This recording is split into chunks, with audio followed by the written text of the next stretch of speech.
Assalamualaikum warahmatullahi wabarakatuh anak-anak. Waalaikumsalam warahmatullahi wabarakatuh. Bagaimana kabar kalian? Alhamdulillah baik Pak. Alhamdulillah, di masa pandemi ini kita harus pintar-pintar dalam menjaga kesehatan, tetap mematuhi protokol kesehatan dan memakai masker. Nah, sebelum melaksanakan pembelajaran pada hari ini, alangkah baiknya kita berdoa dulu.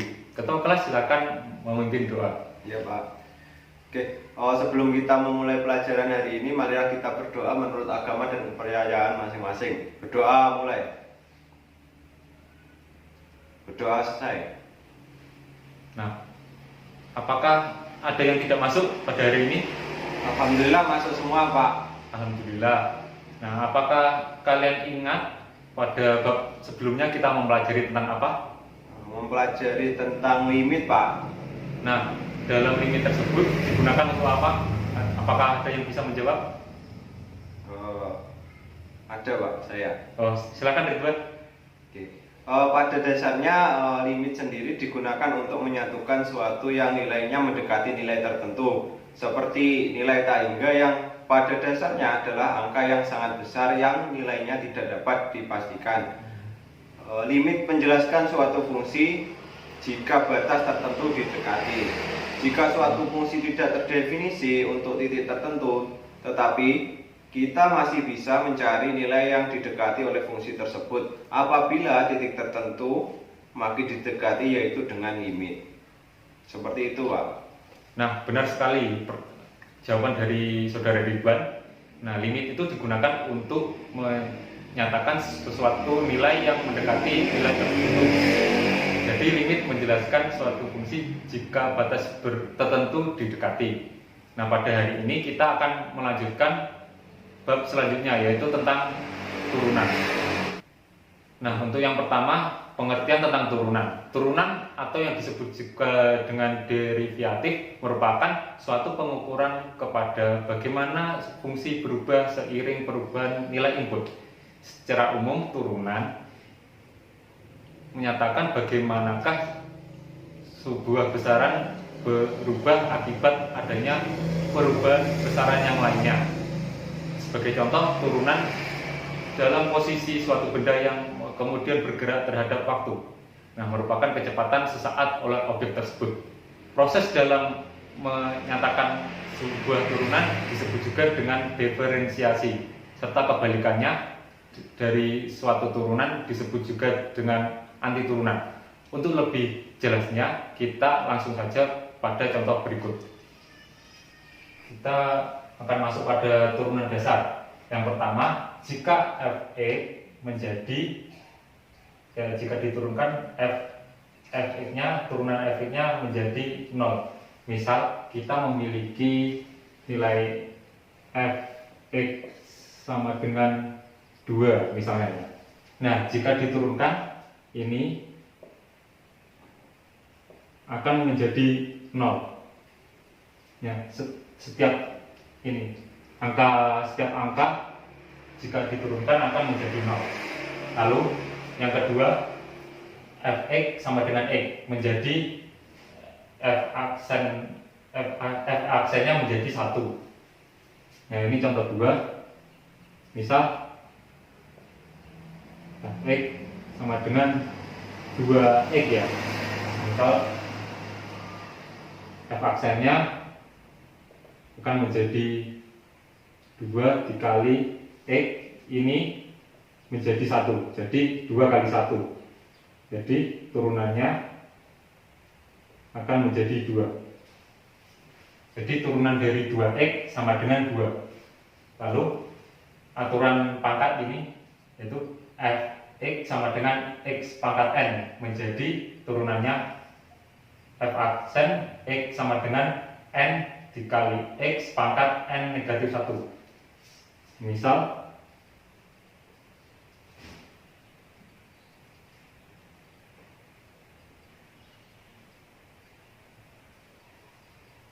nah, misal saya mempunyai Fx sama dengan 2X pangkat 2.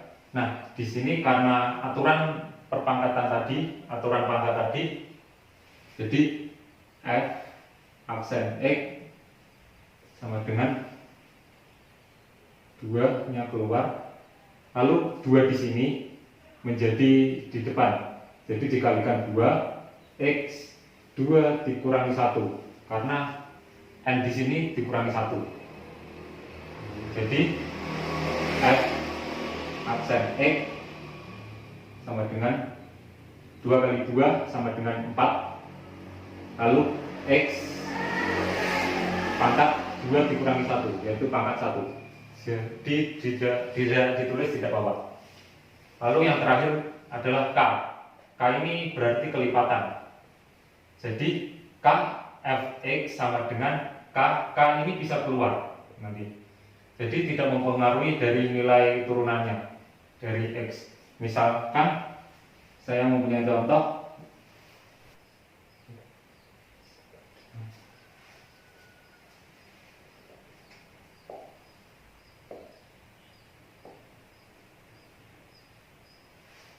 Nah, di sini misalnya saya memiliki Fx sama dengan 2x.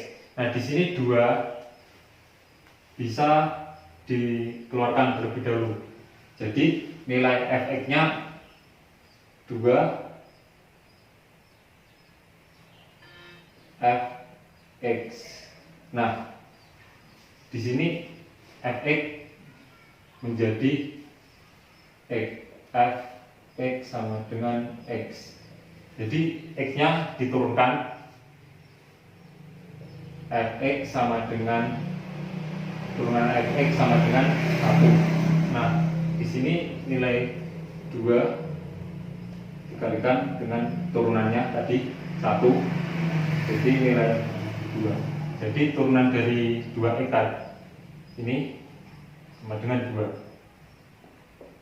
Dan nilainya sama yang contoh kedua tadi.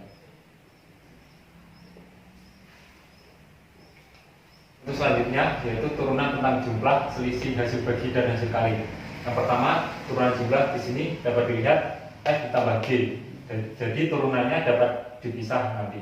Jadi turunan F ditambah turunan G. Nah, misalnya ada contoh dengan 5x ditambah. Nah, di sini saya memberikan contoh Y sama dengan 5x ditambah 2x kuadrat.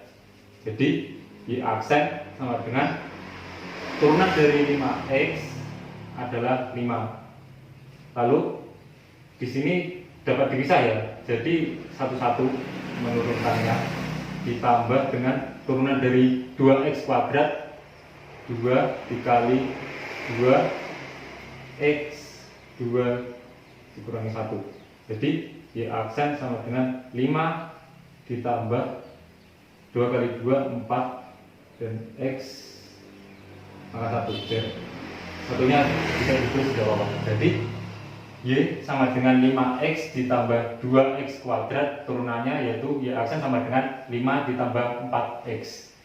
Lalu selanjutnya sama juga turunan selisih sama juga dengan turunan jumlah. Yang membedakan hanya pada operasi hitungnya, di sini penjumlahan, di sini pengurangan. Jadi F dikurangi G dapat dipisah jadi turunan F dikurangi turunan G. Masuk pada contoh, misal Y sama dengan X.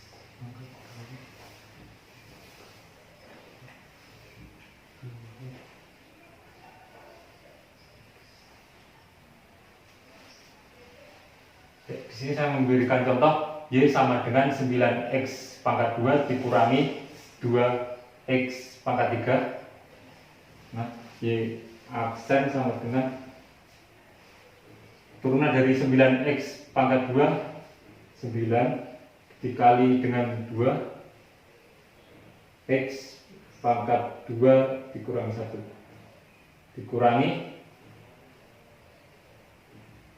turunan dari 2x pangkat 3, 2 dikurangi 2 dikali 3 x 3 dikurangi 1. Jadi Y aksen sama dengan 9 kali 2 18 X dikurangi 2 kali 3 6 X pangkat 2. Jadi turunan dari Y sama dengan 9X kuadrat dikurangi 2X pangkat 3 sama dengan Y aksen sama dengan 18X dikurangi 6X kuadrat. Yang ketiga yaitu turunan hasil kali. Jika ada F dikali G, turunannya menjadi turunan F dikali dengan G ditambah F dikali dengan turunan G. Jadi 3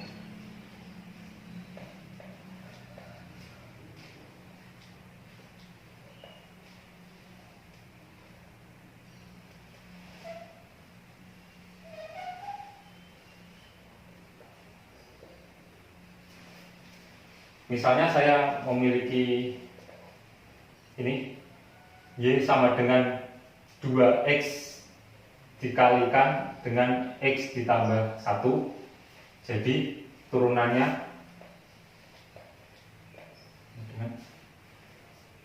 karena ini turunan F, jadi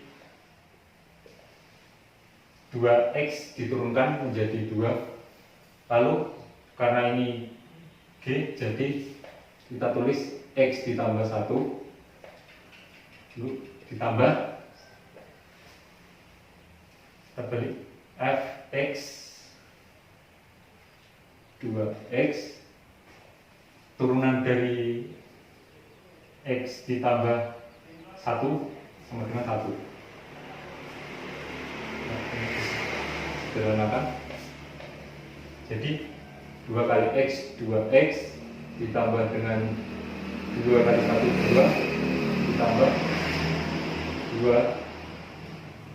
2X 2X kali 1 sama dengan 2X. Jadi sederhanakan 2X ditambah dengan 2X sama dengan 4X ditambah dengan 2. Jadi turunan dari 2X dikalikan dengan X ditambah 1, jadi Y aksen sama dengan 4X ditambah 2. Lalu ke contoh yang keempat, turunan hasil bagi. Di sini kita lihat F dibagi dengan G. F per G sama dengan turunan dari F dikalikan dengan G dikurangi F dikalikan dengan G aksen. Itu turunan dari G per G pangkat 2.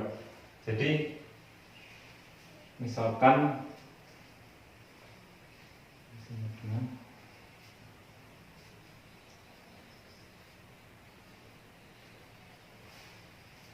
di sini saya memberikan contoh Y sama dengan X per X ditambah 1. Jadi untuk mempermudah kita akan mencari turunan dari setiap ini, X dan X ditambah 1.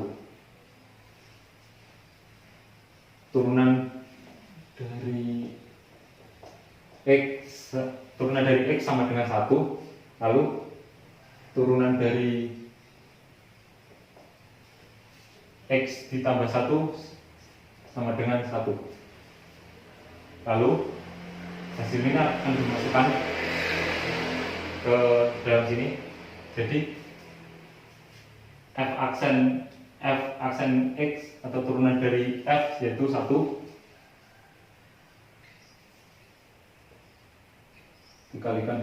dikalikan dengan G atau X ditambah 1 lalu dikurangi sini Fx sama dengan X dikalikan dengan turunan dari G yaitu 1 per G kuadrat yaitu dikuadratkan. X ditambah 1 kuadrat. Nah, ini disederhanakan. Jadi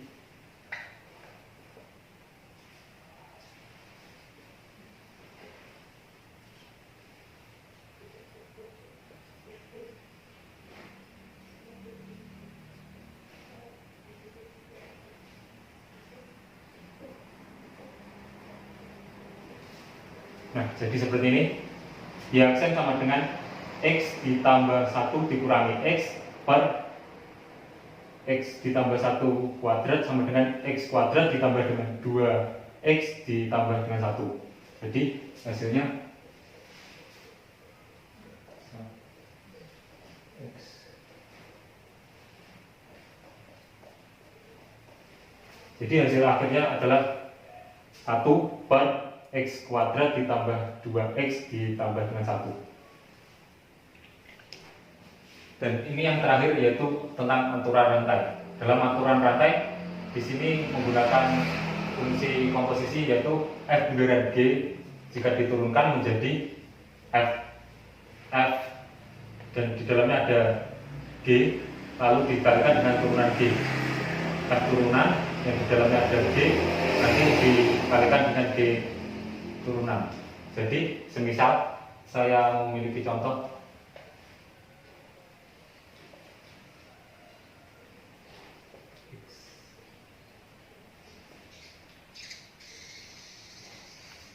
semisal Y sama dengan X ditambah 1 pangkat 10.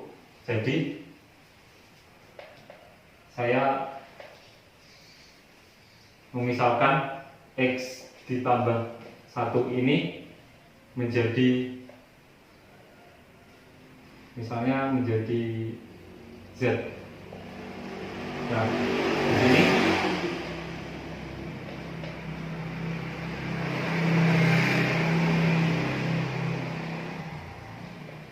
di sini dapat ditulis seperti ini. Y aksen sama dengan Z pangkat 10. Lalu disederhanakan terlebih dahulu. Diturunkan 10 Z pangkat 10 dikurangi 1.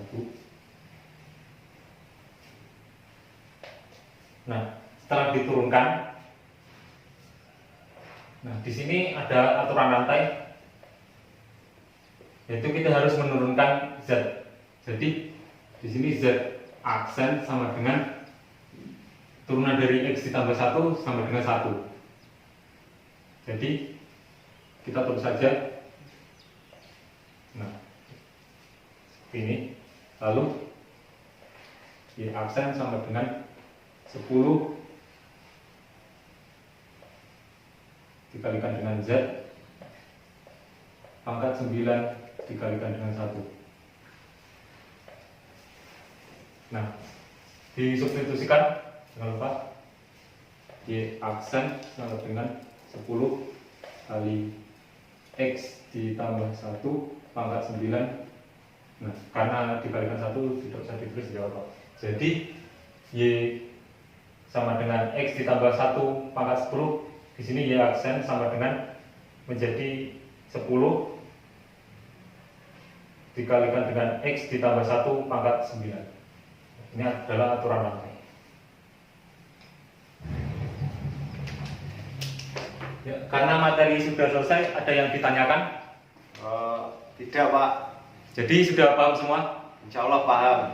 Nah, kalau sudah paham, saya akan memberikan tugas.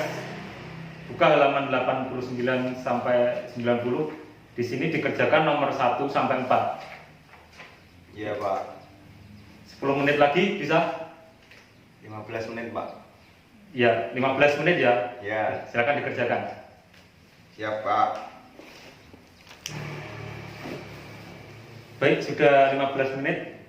Nomor 3 ada yang bisa? Saya Pak. Ya, silakan Ridwan. Dihapus dulu. Ini. Ini dihapus ya Pak? Iya, nggak apa-apa dihapus.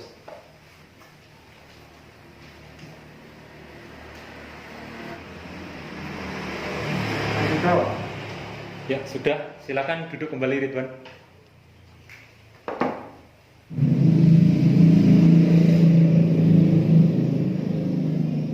Ya, pengajaran dari Ridwan sudah baik sekali. Jadi ini dijadikan dulu menjadi fx sama dengan negatif x ditambah 1, lalu akan diturunkan tersendiri yaitu aturan rantai jadi negatif 1. Jadi turunan dari f sama dengan negatif 3 x kuadrat ditambah 6x dikurangi 3. Nah, saya akan menyimpulkan pada pertemuan kali ini yaitu konsep turunan fungsi secara universal atau menyeluruh banyak sekali dimanfaatkan di dalam bidang keilmuan. Sebut saja dalam bidang ekonomi yang dipakai untuk menghitung berupa biaya total atau total penerimaan. Pada bidang biologi dipakai untuk laju pertumbuhan organisme. Pada bidang fisika dipakai untuk menghitung kepadatan kawat. Pada bidang kimia dipakai untuk menghitung laju pemisahan. Serta pada bidang geografi digunakan untuk menghitung laju pertumbuhan penduduk dan serta masih banyak lagi. Nah, untuk tugas selanjutnya atau PR, buka halaman 90 tadi. Nah, kerjakan nomor 5, 6, 8, 9, 10. Bisa dimengerti? Bisa, Pak. Nah, serta untuk pertemuan selanjutnya kita akan ke materi selanjutnya yaitu tentang turunan trigonometri. Nah, untuk pertemuan hari ini kita akhiri. Untuk kurang lebihnya saya mohon maaf. Wassalamualaikum warahmatullahi wabarakatuh. Waalaikumsalam warahmatullahi wabarakatuh.